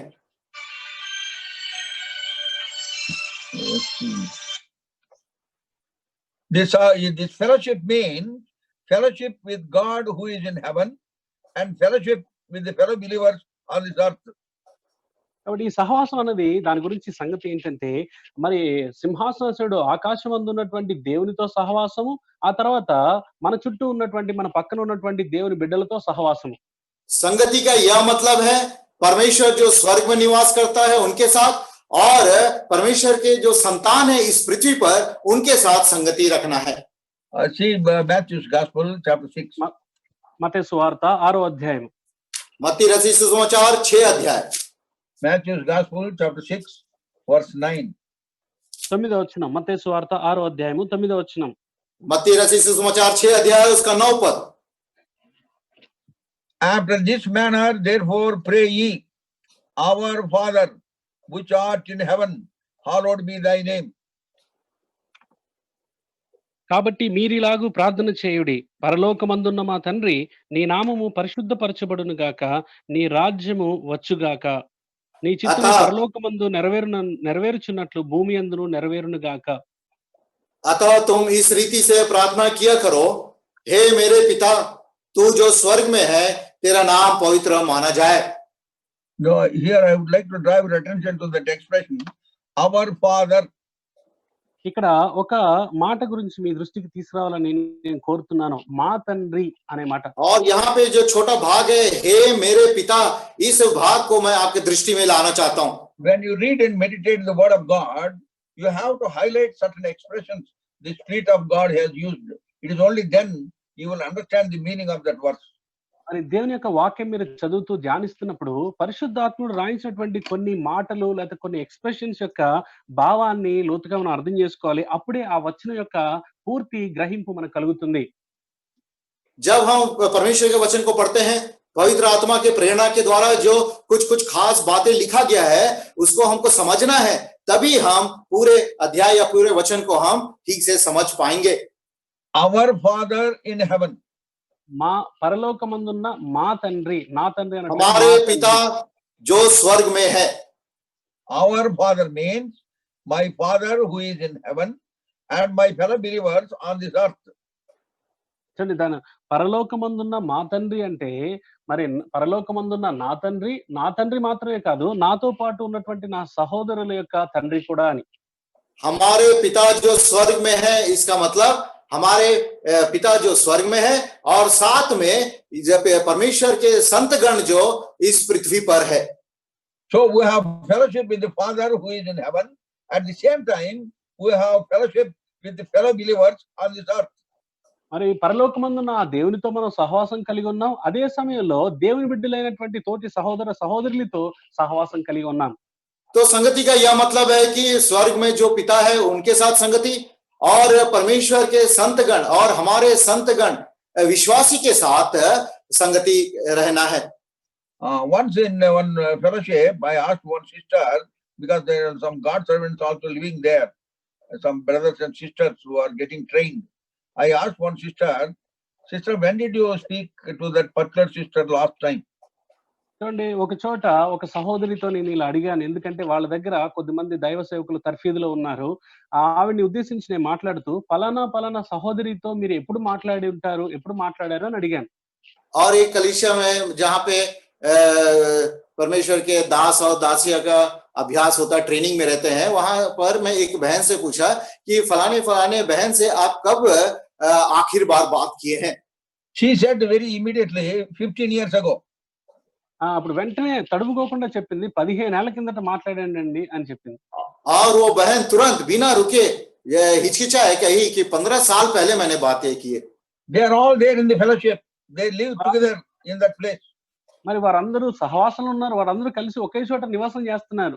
वे एक साथ निवास भी करते हैं और एक साथ संगति भी करते हैं। They have family prayers. They go together for house visiting and preaching, door to door meeting ministry. But yet for the last 15 years she is not in talking terms with that sister. చూడండి వారందరూ కలిసి ఒకే చోట ఉంటారు, కలిసి కుటుంబ ప్రార్థన చేస్తారు, door to door పరిచర్యకు వెళ్తారు, సహవాసంలో ఉంటారు. అయినప్పటికీ కూడా ఒకరితో ఒకరు మాట్లాడుకొని 15 సంవత్సరాలు అయింది. वे एक साथ कुटुंब प्रार्थना करते हैं, एक साथ डोर टू डोर मिनिस्ट्री में जाते हैं, लेकिन साथ रहकर भी 15 साल हो गया है कि एक दूसरे से वे बातें नहीं किए। And at the same time she had been praying. That means she thinks I can only have fellowship with my Lord but ignore all the believers aside. మరి ఇలా ఉండి కూడా నేను దేవునికి ప్రార్థన చేస్తున్నాను అంటుంది. తన ఆలోచన ఏంటంటే మరి తోటి సహోదరులతో ఎలాంటి సహవాసం లేకుండా కూడా నేను దేవునితో సహవాసం కలిగి ఉండగలను అని అనుకుంటున్నా ఆవిడ. और ऐसी परिस्थिति में वो प्रार्थना भी करती है और उसकी सोच में यह है कि स्वर्गीय पिता से संगति रखना केवल उतना ही काफी है, हमारे सह विश्वासी से संगति नहीं करने से भी चलेगा। Such people are not walking worthy of God. చూడండి అలాంటి వ్యక్తులు దేవునికి తగినట్టుగా నడుచుకోవట్లేదు. ऐसे मानव परमेश्वर के योग्य चाल नहीं चल सकते। God is exhorting us again and again to this convocation that we should walk worthy of Him who has called you unto His kingdom and glory. చూడండి అందుకే ఈ మరి కాన్వకేషన్స్ మీటింగ్స్ లో దేవుడు పదే మనతో మాట్లాడుతున్నాడు, ఆయన యొక్క పిలుపుకు తగినట్లుగా యోగ్యులుగా మనం నడుచుకోవాలి అని. और इस कारण परमेश्वर ऐसे पवित्र महासभा को रखने के द्वारा बारंबार हमसे बातें करता है कि परमेश्वर के तुम्हारा चाल चलन परमेश्वर के योग्य हो, जो तुम्हें अपने राज्य और महिमा में बुलाता है। His love is all inclusive love. ఆయన యొక్క ప్రేమ Love is all inclusive love, but our love is selective love. Selective. I love Vijay, I love Samuel, that's all. Others I don't love as much as I love them. మరి దేవుని యొక్క ప్రేమేమో అందరినీ ప్రేమిస్తుంది, అందరినీ కలుపుకొని పోతుంది. కానీ మన ప్రేమ అంటే కొద్ది మందిని ఎంచుకొని ప్రేమిస్తాం. నేను పలానా విజయ్ని ప్రేమిస్తాను, పలానా శామ్యుల్ని ప్రేమిస్తాను, అంతే, మిగతా వాళ్ళతో నాకు పట్టింపు లేదు అన్నట్టు ఉంటాం. हम देखते हैं परमेश्वर का जो प्रेम है ये सबके लिए एक ही बराबर है, सबसे प्रेम करता है। लेकिन हमारा प्रेम ऐसा है, हम किसी को चुन लेते हैं, किसी से ही प्रेम करते हैं, जैसा भाई विजय है, जय सैमुअल है, बाकी लोग से हमको कोई मतलब नहीं है। You should think of this word fellowship. The whole Bible, right from the book of Genesis unto Revelation, there is a wonderful treasure concerning the meaning of the fellowship. చూడండి ఆ సహవాసం అన్న విషయం గురించి మీరు ఆలోచించాలి, ధ్యానించాలి. బైబిల్‌లోని ఆదికాండం నుంచి ప్రకటన గ్రంథం వరకు కూడా మరి ఈ సహవాసం అనేటువంటి విషయాల్లో చాలా చాలా విషయాలు గుప్తమై ఉన్నాయి. संगति के बारे में हमको बहुत ही ध्यान करना है, क्योंकि हम देखते हैं उत्पत्ति से लेकर प्रकाशित वाक्य तक बहुत संगति के बहुत सारे ऐसे रहस्य धन छिपे हुए हैं। We keep telling our own people here because our name is House of Fellowship. House of Fellowship. Maybe you are having Hebron. Hebron means House of Fellowship only. చూడండి అందుకే ఇక్కడ మరి మా దగ్గర ఉన్నటువంటి సంఘంలో పదే పదే ఈ విషయాలు గుర్తు చేస్తా ఉంటాం. ఎందుకంటే సంఘం యొక్క పేరే హౌస్ ఆఫ్ ఫెలోషిప్, విశ్వాస గృహము అని. అక్కడ మీ దగ్గరికి కూడా హెబ్రోన్ అసెంబ్లీ అంటే అది కూడా సహవాసపు అసెంబ్లీ అని దాని అర్థం. और मैं यहाँ पे दिल्ली में भी बारंबार इस संगति के बारे में बताता हूँ, क्योंकि हमारा परमेश्वर का मंदिर का जो नाम है संगति का घर, तो इस कारण इस विषय में हम बारंबार याद करते हैं। और वहाँ अबुधाबी में हेब्रोन का भी मतलब परमेश्वर का संगति का घर। So we need to accept this, that many times we are not able to really meaningfully live and maintain this divine fellowship. కాబట్టి అందుకే మనం దీని గురించి జాగ్రత్తగా ఆలోచించి మరి దీని గురించి సరైన గ్రహింపు కలిగి ఉండాలి. కానీ చాలా సార్లు సరైనటువంటి ఆలోచన లేకుండానే దైవికమైనటువంటి ఆ సహవాసము, ఇతరులతో సహవాసం మనం పొందలేకుండా ఉన్నాం. हाँ प्रिय, इसीलिए हमको ऐसा ईश्वरीय या दैविक संगति के बारे में हमको सही जानकारी होना है। When there is proper fellowship, then each believer is edified by other believers when they come in close contact with each other. చూడండి నిజమైన సహవాసం ఉన్నప్పుడు విశ్వాసుల మధ్యలో మరి వారందరూ కలిసి ఒక చోటకు వస్తున్నప్పుడు వారు ఒకరి ద్వారా ఒకరు క్షేమాభివృద్ధి పొందుతారు. और जब सच्ची संगति में हम एक दूसरे के साथ संगति करते हैं, तो हम एक दूसरे को प्रोत्साहित करते हैं और एक दूसरे के द्वारा हम उत्तेजित किए जाते हैं। Romans chapter 1 రోమీయులకు verse రాసిన 12. పత్రిక Romans chapter 1 verse 12. 12వ వచనం, రోమా 1:12. रोमियो की पत्री 1 अध्याय उसका 12 पद। That is, that I may be comforted together with you by the mutual faith, both of you and me. చూడండి అనగా మనము ఒకరి విశ్వాసము చేత ఒకరము ఆదరణ పొందవలనని ఆత్మ సంబంధమైన కృపావరం ఏదైనా మీకు ఇచ్చుటకు మిమ్మల్ని చూడవలనని మిగులు అపేక్షించుచున్నాను. अर्थात यह कि जब मैं तुम्हारे भी तो हम उस विश्वास के द्वारा जो मुझ में और तुम में है एक दूसरे से प्रोत्साहित पाए। Yeah, that means mutual faith. English word is mutual faith. Your faith and my faith.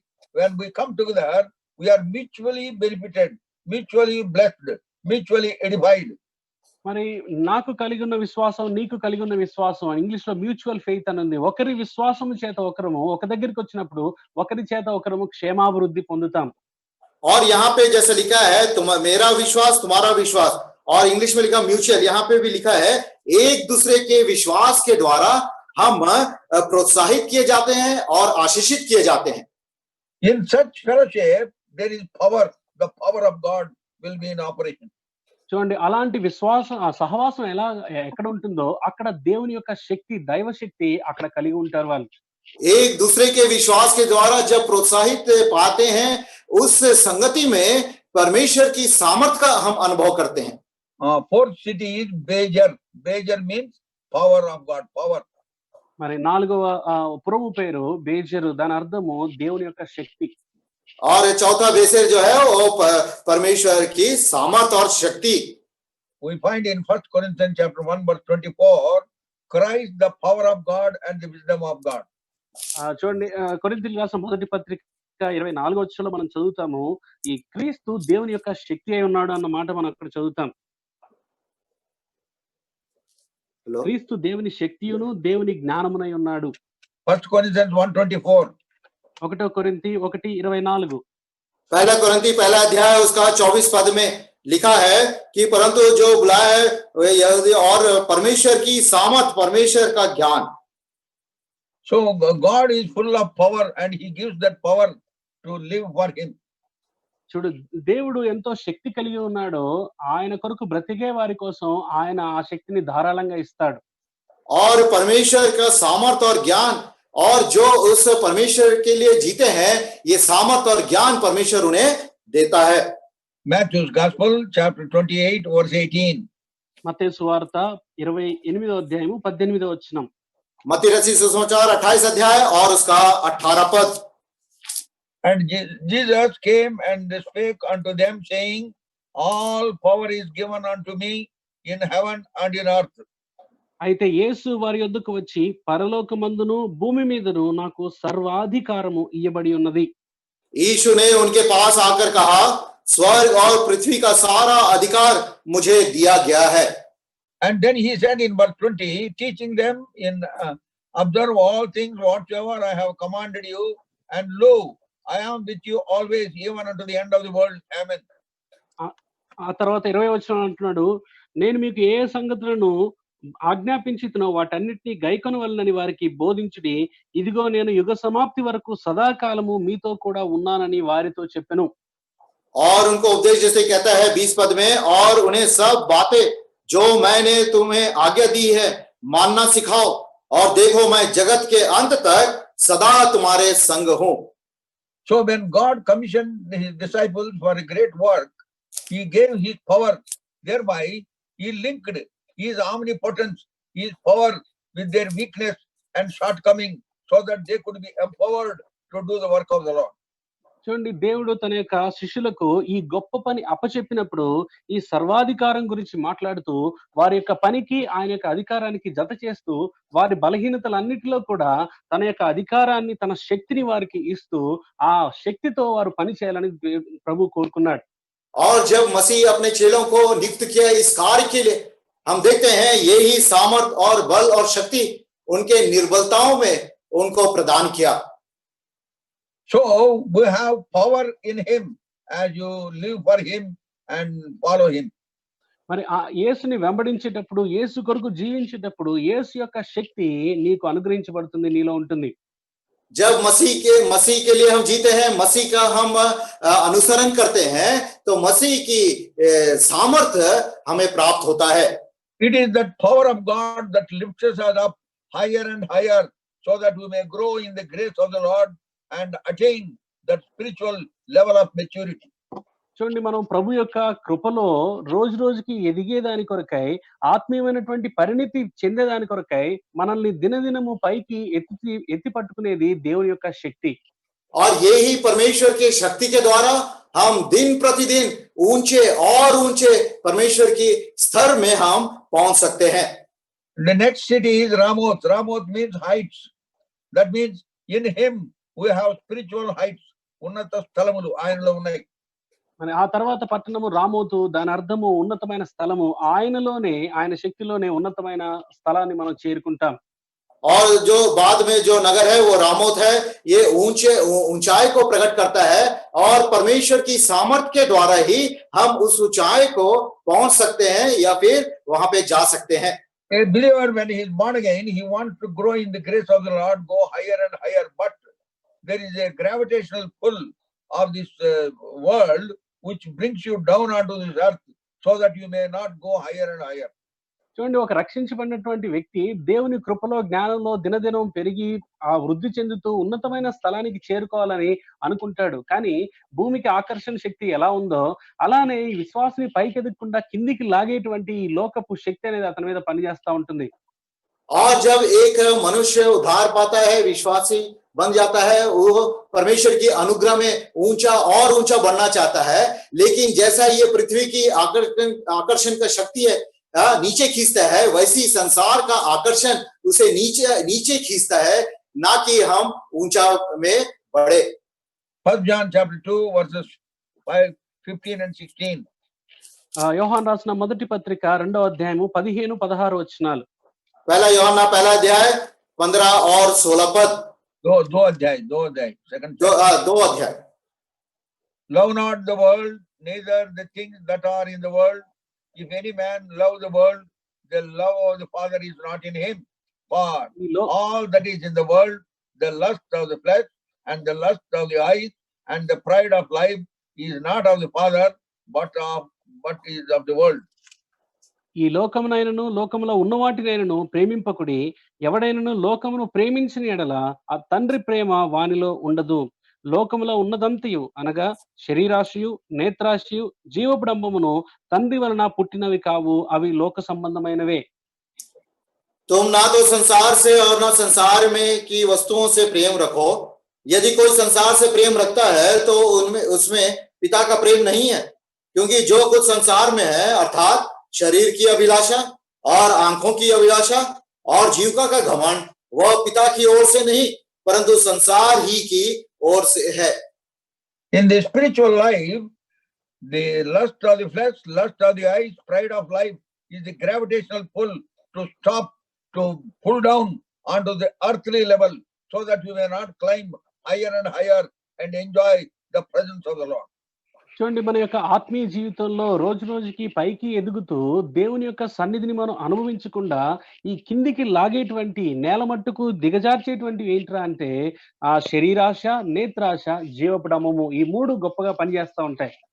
हमारे मसीही जीवन में आत्मिक रूप से ऊंचाई को पहुंचने के लिए ये जो भूमि की जो आकर्षण शक्ति जैसा है, वैसे ही ये तीन चीज है कि शरीर की अभिलाषा, आंखों की अभिलाषा और जीविका का घमंड हमें नीचे खींचता है, संसार की ओर खींचता है कि हम ईश्वरीय स्वभाव में और ऊंचाई में ना बढ़े।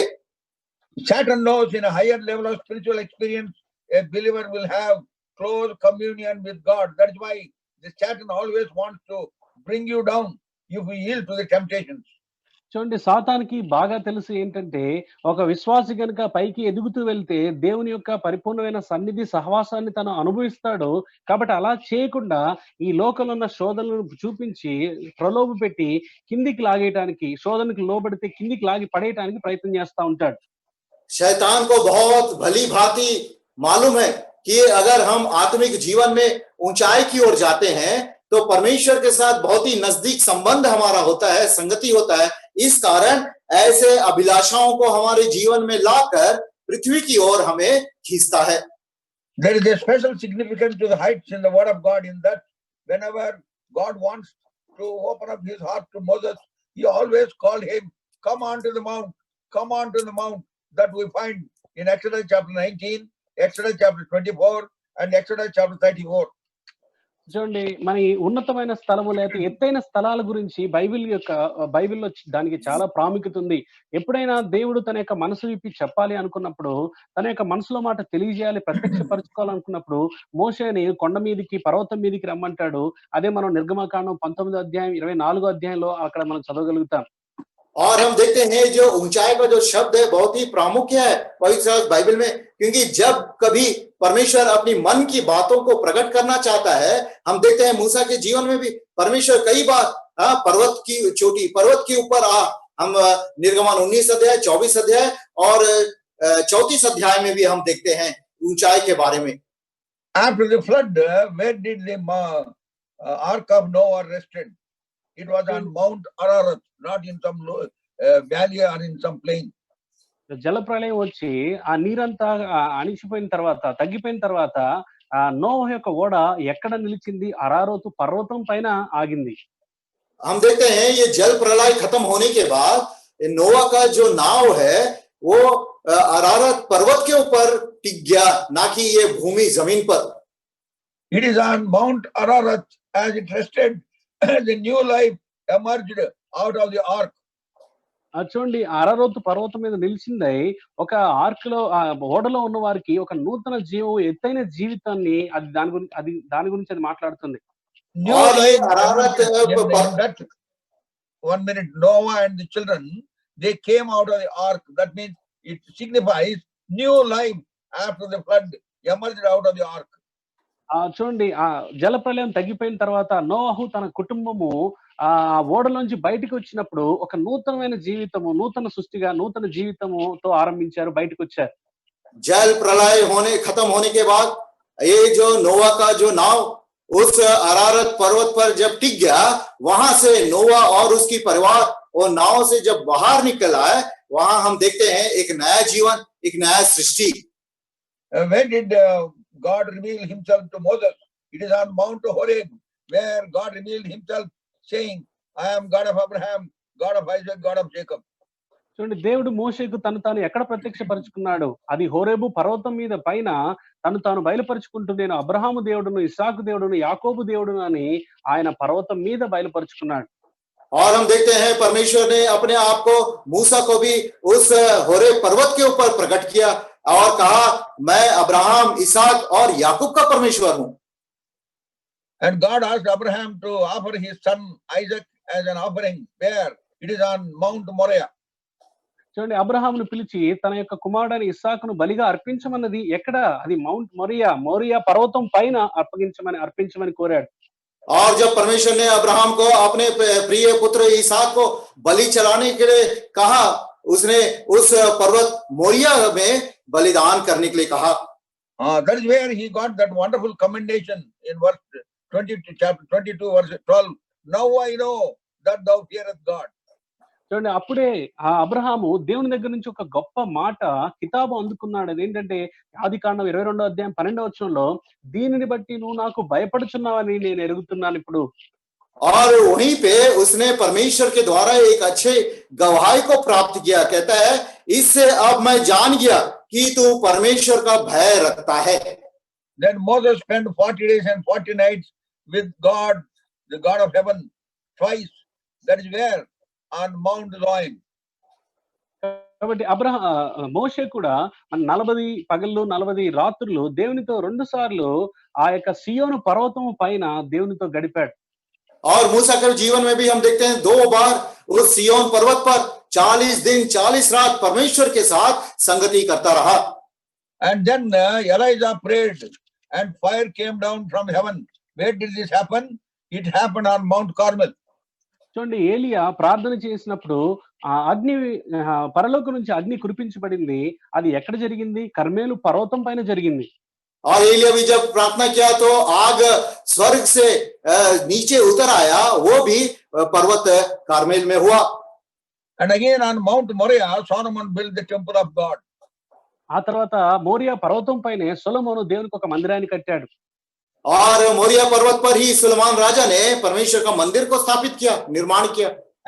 And then we find Lord Jesus Christ transfigured himself in front of Peter, James and John on a mount. ఆ తర్వాత మనకి తెలుసు, యేసు ప్రభు కూడా తను తాను మహిమను బయలుపరుచుకున్నప్పుడు ఆ పేతురు, యాకోబు, యోహానులతో ప్రత్యక్షపరుచుకున్నప్పుడు అది కూడా కొండ మీదే జరిగింది, ఎత్తైన స్థలం మీద జరిగింది.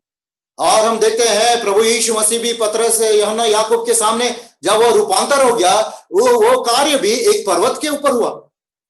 And Lord Jesus Christ gave the wonderful sermon that is called the Sermon on the Mount. That means from a mountain he preached that wonderful sermon. ప్రభువైన యేసుక్రీస్తు కూడా చేసినటువంటి అద్భుతమైన ప్రసంగము కొండ మీద ప్రసంగం అని అంటాం. అది ఆయన కొండ మీద కూర్చొని వారందరికీ ప్రకటించాడు, కొండ మీద ప్రసంగం. और हम देखते हैं प्रभु यीशु मसीह के जीवन में भी वो सारे महान उपदेश जो दिए हैं, जो हम कहते हैं पहाड़ी उपदेश, और ये उपदेश पहाड़ के ऊपर से प्रभु यीशु मसीह ने दिया। And disciples, before the advent of the Holy Spirit upon them, they were gathering in a place that was in an upper room.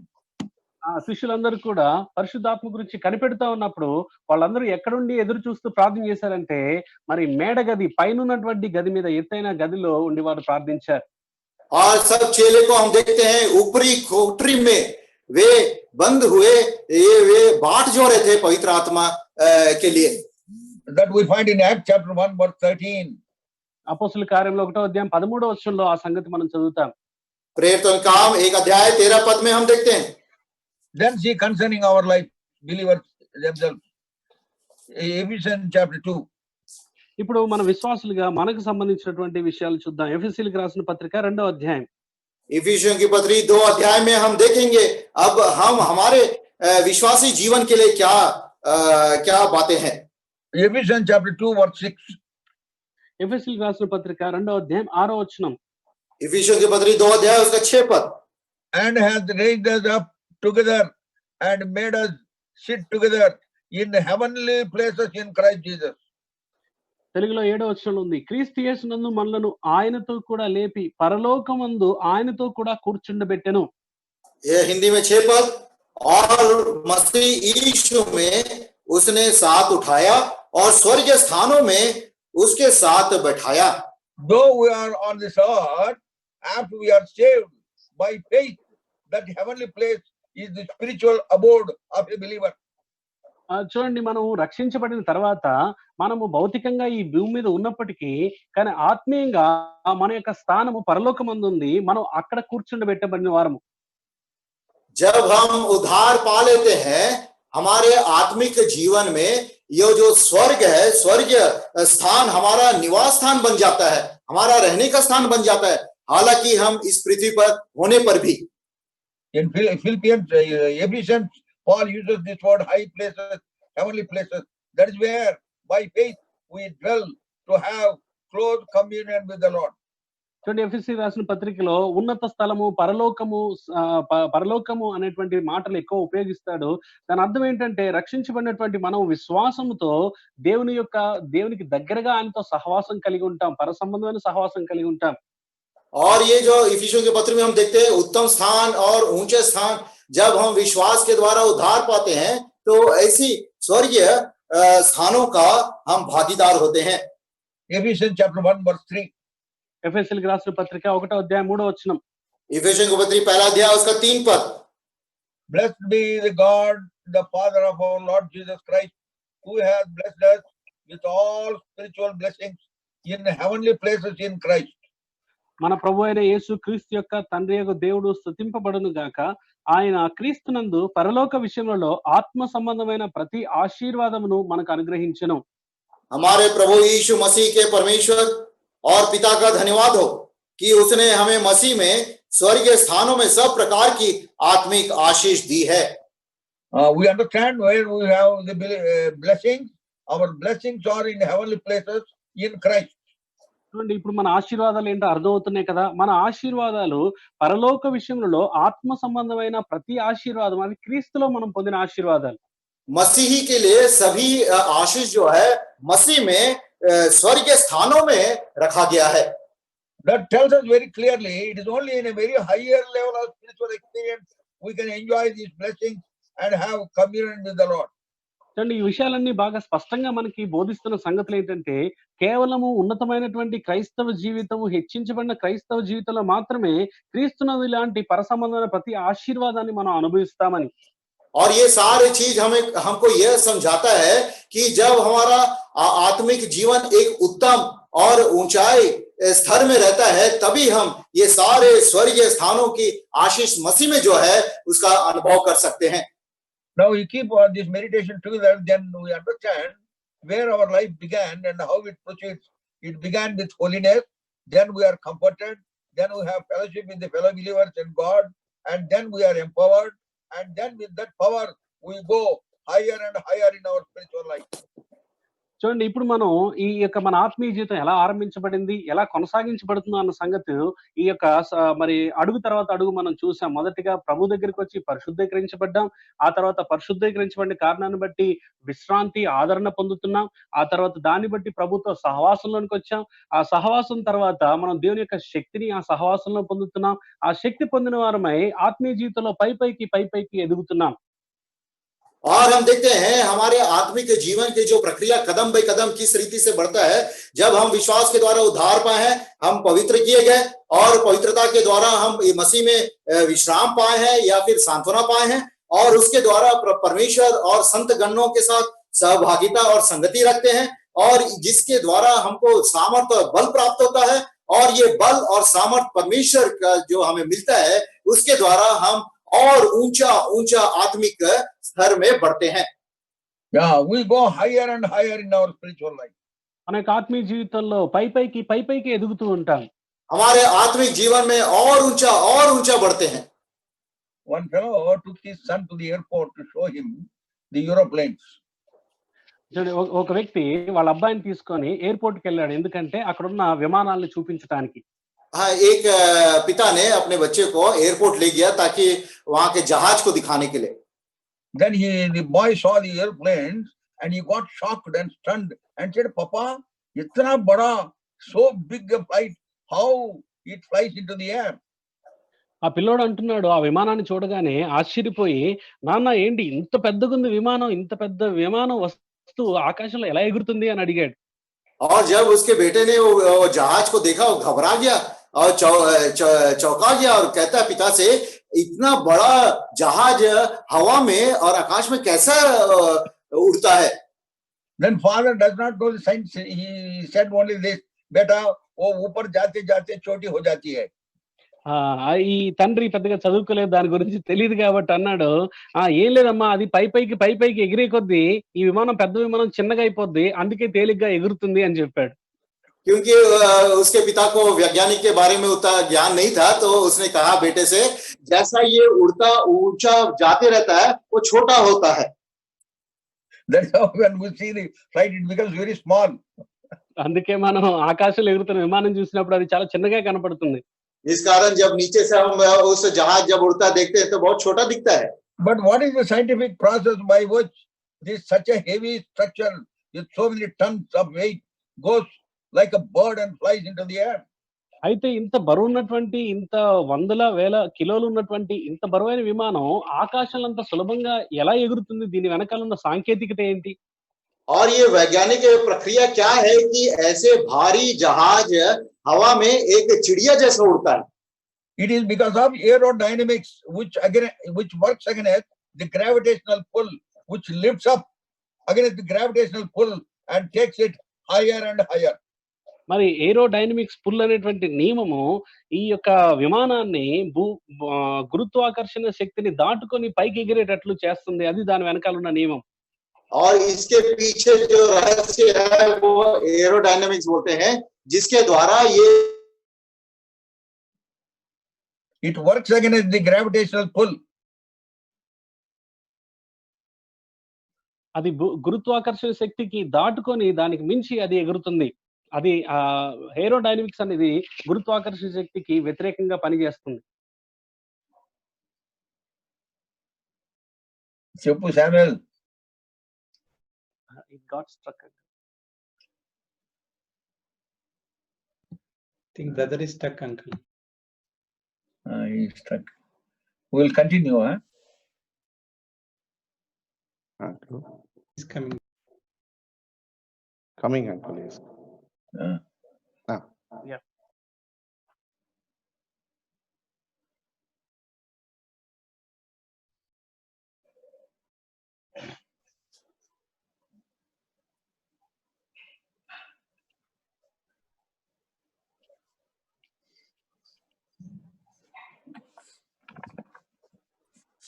He's online. Samuel Jacob brother, okay?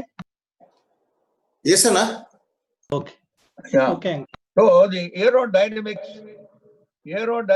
works against the gravitational pull. ఈ aerodynamics అనేది భూమి యొక్క ఆకర్షణ శక్తికి భిన్నంగా పనిచేస్తుంది. ये जो एरोडायनामिक्स का सिद्धांत है, ये भू आकर्षण के विरुद्ध में काम करता है. Then in our spiritual lives, what is that process which helps us to go higher and higher, where there is a gravitational pull, as we have read in the in 1 John chapter 2, verse 15, the lust of the flesh, lust of the eyes, pride of life is the gravitational pull for us in this world. చూడండి, ఈ లోకంలో మనం కూడా విశ్వాసులుగా ఉన్నప్పుడు ఈ భూమి ఆకర్షణ లాంటి శక్తులు మనము చదివాము. 1 యోహాను పత్రిక 2వ అధ్యాయం 15-16 వచనాల్లో శరీరాశ, నేత్రాశ, జీవపుడము అనేటువంటి ఈ ఆకర్షణ కిందికి లాగుతున్నప్పుడు వీటిని దాటుకొని వీటికి విరుద్ధంగా ఆత్మీయ జీవితంలో పైకి ఎగరటానికి మనకి దోహదపడే నియమం ఏంటి? और हमारे मसीही जीवन में आत्मिक स्तर में हमको और ऊंचा बढ़ने के लिए उसका नियम क्या है? जब ये संसार का जो आकर्षण, जैसा हमने पहला यूहन्ना 2 अध्याय 15 और 16 में पढ़ा, शरीर की अभिलाषा, आंखों की अभिलाषा और जीविका का घमंड हमें जो इस संसार की ओर खींचता है. And the spiritual dynamics which lifts us up. What is the spiritual dynamics that we find in Acts chapter 2, verse 42? They continued steadfastly in apostles' doctrine, in fellowship, in breaking of bread, and in prayer. This is the spiritual dynamic which lifts us, the believers of today, to a higher level of spiritual experience. కాబట్టి ఉన్నతమైనటువంటి ఆత్మ సంబంధమైన అనుభవంలోనికి తీసుకెళ్ళగలిగినటువంటి spiritual dynamics, ఈ యొక్క dynamic లాంటి నియమం ఏంట్రా అంటే అపోస్తుల కార్యంలో 2వ అధ్యాయము 42వ వచనంలో చెప్పబడిన రీతిగా మరి వీరందరూ అపోస్తుల బోధ యందును సహవాసమందును రొట్టె విరుచుట యందును ప్రార్థన చేయుట యందును ఎడతెగక ఉండిరి. ఇదే మనల్ని ఆత్మీయ జీవితంలో పైకి తీసుకెళ్ళగలిగేటువంటి ఏరో డైనమిక్స్ లాంటి నియమం. हमारे आत्मिक जीवन को उस जहाज के समान ऊंचा और ऊंचा उड़ने के लिए हमारे आत्मिक जीवन का जो प्रक्रिया या फिर वैज्ञानिक नियम है वो है, जैसा प्रेरितों का काम 2 अध्याय 42 पद में लिखा है, और संगति रखने, रोटी तोड़ने, प्रार्थना में लवलीन रहे और शिक्षा पाने में. So that is how we can be lifted up from this earthly level, worldly level, fleshly level, and go higher and higher and live in the heavenly places to enjoy the real blessings of the Lord. చూడండి, ఆ రీతిగా మనము ఈ లోక సంబంధమైన ఈ భూ సంబంధమైనటువంటి ఈ ఆకర్షణలు ఈ నియమాలను దాటుకొని ఈ 4 మెట్ల ద్వారా ఆత్మ సంబంధమైన విషయాల్లో పైకి ఎదిగి అక్కడ దేవునితో అసలైనటువంటి సహవాసము సంబంధం మనం కలిగి ఉంటాం.